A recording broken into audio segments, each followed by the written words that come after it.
Fin de semana, un día en el cual alguien como yo, un niño de 13 años, no tenía mucho que hacer más que jugar en casa solo. Mi mamá siempre me echaba un ojo cada cierto tiempo, ya que el tiempo no me había apoyado mucho. Después de todo, creo que llegué a romper todas las ventanas de mi casa, por eso me prohibieron terminantemente jugar fútbol dentro. Llegué a estar tan aburrido que empecé a bajar y a subir las escaleras de mi casa. Subir, bajar, eso era todo lo que estuve haciendo. Mi madre pasaba por ahí y me gritaba: Jorge, deja de hacer laberinto. Mientras que mi hermano pasaba por ahí, lo que yo hiciera le daba igual. Empecé a contar escalón por escalón para matar el aburrimiento. Conté 14 escalones, una y otra vez. Mi hermano pasó una vez más por el pasillo y murmuró algo que traduje como retrasado. Le devolví el cumplido, aunque claro, creo que no fue lo suficientemente fuerte como para que le prestara atención. Conté 16 escalones. Creí que me había equivocado, había contado alrededor de 8 veces 14 escalones. Decidí volver a contar. Eran 14 escalones, sí, definitivamente me había equivocado. Llegué a aburrirme de las escaleras y me puse a ver televisión. Al día siguiente, empecé una vez más a hacer mis travesuras y a correr por toda la casa. Me metí debajo de las mesas, en el cuarto de mi hermano y empecé a saltar en la cama de mis padres. Como que ya estaba demasiado grandecito para eso, pero era muy hiperactivo. Bajé rápidamente las escaleras contando los escalones una vez más. 18 escalones. Definitivamente algo iba mal. Volví a contar los escalones y esta vez eran 15. Le conté rápidamente a mi hermano lo que estaba pasando. Mi hermano, para variar, no me prestó atención a la primera vez que le dije, pero fue tanta mi insistencia que tuvo que acompañarme y contar por sí mismo los escalones. 18 escalones. Mi hermano contó 18 escalones en mi cara. Llegué a frustrarme tanto y decidí probar algo nuevo. Me tapé los ojos y empecé a bajar las escaleras contándolas. 1, 2, 3, 4, y así seguía.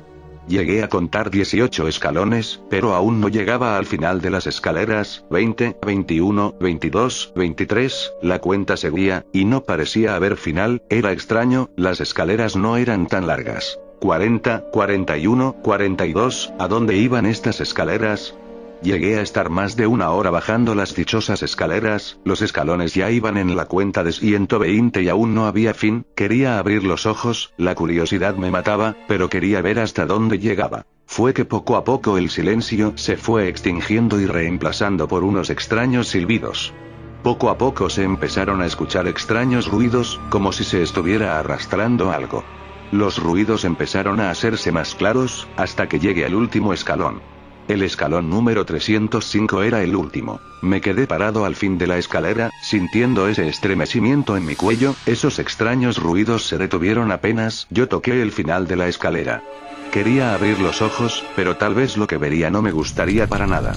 El calor era de lo más parecido a una fábrica, o a una noche de verano, me sofocaba terriblemente. Comencé a tantear con mi pie para seguir caminando, sin abrir los ojos, hasta que me topé con algo. Eran otras escaleras al frente mío, solo que estas iban para arriba. El calor y los extraños ruidos me ponían en tensión, así que decidí subir para alejarme de ese lugar. Empecé a subir las escaleras y pude escuchar cómo los extraños sonidos retomaron su normal secuencia. Subí y subí, contando los escalones, pero al llegar al escalón 80 no me pude contener. ¿Qué era ese lugar? ¿A dónde me dirigían estas escaleras?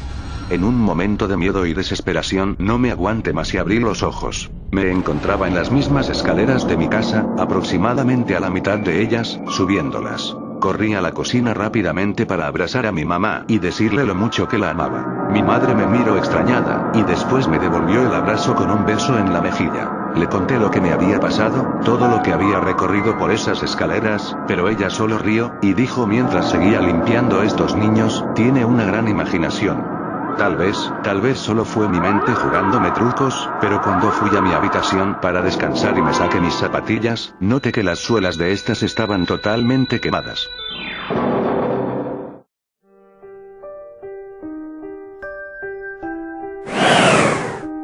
Fueron pocas veces las que me atreví a ir al cuarto de mi padre, la puerta tenía impregnado un olor desagradable, la manija parecía derretida, habían sombras que se apreciaban desde debajo de la puerta. Cuando era niño, solía oír historias terribles sobre la casa, pero nunca creí ninguna. Mis padres, en ese entonces, procuraron tenerme lo más alejado de esos terribles relatos sobre la construcción de mi hogar, mi antiguo hogar que, según las malas lenguas, solía ser un refugio para mujeres viudas, embarazadas, monjas que no aceptaban su vida haciéndolo, hombres prófugos, niños deformes, borrachos y enfermos mentales, todos a cargo de una señora alta que siempre vestía de rojo, pero no cualquier rojo, un rojo tan brillante, y al mismo tiempo tan oscuro, que ninguna pintura roja podía llegar a ese tono tan extraño. Era un vestido hermoso, que todas las mujeres envidiaban, pero que al mismo tiempo despreciaban por su insoportable olor dulzón. Dicen, que su vestido había sido teñido con sangre humana y que siempre, todas las noches de auxilio en el interior de la mansión, mi antigua casa y en otras palabras, el hogar al que todavía pertenezco.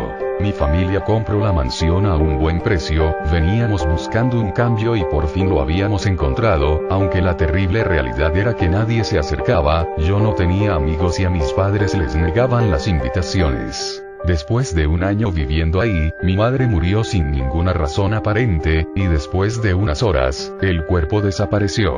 Ahí fue cuando mi padre empezó a dormir en ese cuarto alejado, casi escondido, con muy mala pinta y un olor desagradable. Mi padre ya no parecía el mismo, ya no comía, no hablaba, su cuerpo empezó a adelgazar, su piel marcaba demasiado sus huesos, sus costillas sobre todo parecían que saldrían del cuerpo y un día, mi padre ya no salió de su habitación, me atreví a tocar la manija pero no pude hacer ninguna diferencia, me di por vencido, decidí averiguar qué pasaba, pregunté por las historias, y todos me contaban algo diferente, no me refiero a una diferente versión de la misma historia, sino a diferentes historias sobre la mansión. Me contaron sobre el vestido, las desapariciones, los asesinatos, y sobre todo, de la construcción de la antes mencionada. Esa misma tarde, cerré todas las ventanas y cortinas, dejando la mansión con apenas un poco de luz, tomé un mazo y golpeé los pilares que sostenían el segundo piso, estaba buscando algo, y este algo era un cadáver. La mansión había sido construida con cuerpos humanos, gente agonizante que fue enterrada en cemento, utilizando los cuerpos como una especie de soporte para mantener firme la construcción, y yo buscaba uno en específico. Este era el hijo del dueño original de la mansión, que fue asesinado por su madre, la mujer de sangre, como la llamaban, que siempre portaba un vestido teñido con la sangre de su propio hijo, el hijo al que asesinó con sus propias manos por amor, o al menos, eso fue lo que me dijeron. Golpeé varios pilares, vi cadáveres que, por alguna razón no estaban descompuestos, seguían casi frescos, la piel era fría y blanca, con manchas negras en la cara y manos, sin ojos, pero ninguno era el niño, ninguno contaba con las características que debía tener, y ninguna de las características importaba más que aquella que decía, que traería una llave colgando del cuello, una llave tallada en los huesos de alguna persona. La llave sí, era un hueso.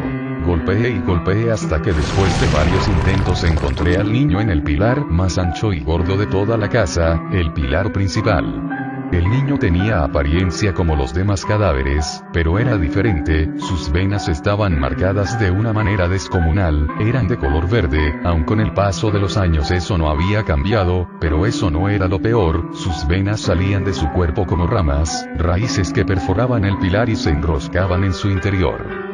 Tomé la llave, según las historias, esta llave la ocupaba la mujer de sangre para abrir y cerrar una habitación, que era la misma en la que mi padre se había encerrado, y ahí mismo, tiraba los cuerpos de la gente que moría noche tras noche. Después de varios años, ocultó la llave en el cuerpo de su hijo, rompió parte del pilar, tal y como yo lo hice, y la dejó en el cuerpo del niño, después reconstruyó parte del pilar. Fui a la habitación, metí la llave en la cerradura y la puerta se abrió. Dentro, el olor se intensificó, era casi insoportable, y mi padre estaba de cuclillas, observando los miles de huesos que habían. Mi padre estaba desnudo, flaco, pero con una diferencia notable. Tenía el cabello largo. Lo llamé, se volvió a mí, sus ojos eran diferentes, sus dientes estaban amarillos y más largos que de costumbre. Se levantó y me gritó: ¿Cómo osas tocar a mi hijo? Yo soy tu hijo, respondí asustado, pero mi padre repitió lo mismo en voz baja durante más de 2 minutos. Fue agachando la vista y de pronto la volvió a alzar en dirección a mí. Tú solo pudiste haber entrado aquí de una manera, me dijo, le quitaste la llave a mi hijo, mi querido hijo. Yo soy tu hijo, repetí. No mientas. Gritó enfurecido, mi hijo está muerto, todos me han traicionado, ahora vienes por mí, a arrancarme la piel de mis huesos, no es así. Entonces me di cuenta, mi papá no era el que hablaba, era la mujer de sangre. Se empezó a acercar a mí con los brazos estirados repitiendo la frase no saldrás de aquí en voz baja. Yo no entendía nada, pero algo que sí sabía, y que estaba completamente seguro de hacer, era largarme de ahí lo más pronto posible. Me di la vuelta y salí corriendo, cerré la puerta detrás, pasé por todos los pilares que golpeé, aventé la llave al niño y ya en la puerta, cuando estaba a punto de salir me volví, no sé por qué. Simplemente me volví y vi que el niño tenía la cabeza en dirección a mí, como si me hubiera seguido con la mirada. Entonces grité con todas las fuerzas que tenía. En ese momento ya no sabía cómo le había hecho para no temer a los cadáveres, no sabía ni siquiera por qué había hecho lo que hice. Simplemente corrí y pedí refugio en la casa de una persona, la cual me hospedó por días, hasta que conseguí contacto con una. Entonces, yo tenía 16 años. Ahora vivo solo, tengo pesadillas, y siento que debo volver, siento que algo me falta y que debo regresar a la mansión que fue y aún es mi hogar.